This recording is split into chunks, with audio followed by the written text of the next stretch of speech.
Good day, please introduce yourself. I'm Eileen Medina Makaraig. I'm 34 years old, and I have four kids. The one is 14, the second is 11, the third is 9, and the last is 1 year old. I'm a high school graduate. Do you have work experience abroad as a domestic helper? I work in Saudi Arabia in 4 years and 11 months. Finish contract? Finish contract. What are your duties and responsibilities in your previous employer? My duties and responsibilities: I take care of kids, I cook, I iron, I'm gardening.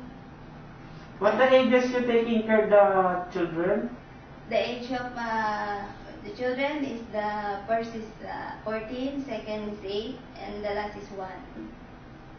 Such as? Clean the house? You clean the house? Yes, I clean the house, and I iron, I washing clothes, and I gardening. Okay. Can you tell us how you take care of the children, a baby and elderly? I taking care good of them. I feeding them. Okay. Please tell us some of your skills. I'm a high school graduate, ma'am, and I'm a cook, Filipino food, and the last I learn Arabic food. Okay, what are the traits necessary to be a good domestic helper? I'm necessary. You're a hardworking person? I'm a good person. I'm honest. I'm good feeling.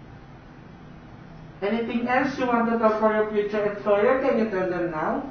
Good day, ma'am and sir. I promise I finish my 2 years contract, and I will be nice and kind to your family. And thank you. Thank you so much.